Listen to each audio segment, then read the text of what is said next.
Bonjour. Aujourd'hui, on explore une idée assez fascinante. Pour comprendre la Chine actuelle, ses ambitions, ses discours, il faut souvent regarder très très loin en arrière, dans son histoire. C'est assez unique, hein, ce poids du passé qui est partout. On va donc essayer de comprendre ensemble, en s'appuyant sur l'analyse d'une experte, pourquoi l'histoire est si présente, si importante là-bas. Quelle est la nature de ce lien si spécial? Oui, bonjour. Et effectivement, un bon point de départ, c'est cette idée que la civilisation chinoise, c'est peut-être la seule des grandes civilisations antiques qui a vraiment perduré jusqu'à aujourd'hui. Une continuité sur des millénaires. Exactement. Et ça donne une perspective assez unique pour observer l'évolution d'une culture, d'une pensée politique, sur une durée immense. Ce qui est frappant, vous le disiez un peu, c'est que l'histoire là-bas, on dirait presque qu'elle remplace la religion par certains aspects. C'est une idée intéressante, oui. Disons qu'elle occupe une place centrale dans l'imaginaire collectif. Peut-être comme la religion peut le faire ailleurs. Ce n'est pas juste des livres savants. Comment ça se manifeste concrètement? Prenez la culture populaire traditionnelle, les spectacles de rue, les conteurs, les fameux chuchus de Wu, ou même l'opéra chinois. Mhm. Tout ça, c'était plein d'histoires tirées du passé. Des récits de dynasties, de héros, de batailles. Ah oui, à ce point? Ah oui, oui. L'exemple type, c'est le roman des Trois Royaumes. C'est un roman historique, mais tellement populaire, tellement raconté, rejoué, que pendant des siècles, la frontière entre ce qui s'est vraiment passé et ce qui est raconté dans le livre est devenue un peu floue, même pour des gens éduqués. D'accord. Et ces récits, ils créent une sorte de culture commune, de références partagées par tout le monde, même si c'est une histoire un peu embellie, disons. Et c'est ça qui expliquerait cette unité chinoise, malgré l'immense diversité. On parle de langues différentes, de cuisine, de climat. C'est un facteur clé, oui. Ce corpus d'histoires partagées, ça agit comme un liant très puissant. Pensez à cette idée récurrente d'être tous des descendants de l'empereur jaune. Mhm.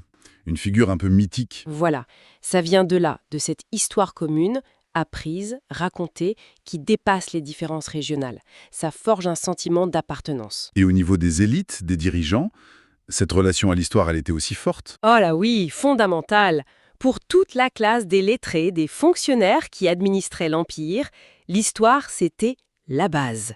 L'éducation, très marquée par le confucianisme, reposait sur l'étude des textes anciens, des chroniques. Pour en tirer des leçons. Exactement. Pour conseiller l'empereur, pour justifier une décision, ou même pour critiquer le pouvoir, mais de manière indirecte, en faisant référence à un événement passé. C'était crucial. D'accord, je vois. Et il faut citer Sima Qian, le grand historien d'il y a 2000 ans. Ses mémoires historiques, le Shiji, ont vraiment contribué à forger cette idée que l'empire unifié, c'est l'état normal, souhaitable de la Chine. Ça a laissé une trace énorme. Et on voit encore ça aujourd'hui, cet usage du passé. Complètement. Le projet Une ceinture, une route, les nouvelles routes de la soie. C'est l'exemple parfait. Mhm. Le nom lui-même, c'est une référence historique directe. Ça sert à donner une légitimité, une profondeur historique à un projet qui est, en fait, très moderne, très économique et géopolitique. Le passé justifie le présent. C'est clair. Et ça va même jusqu'à l'archéologie. Elle est en plein boom en Chine, financée par l'État.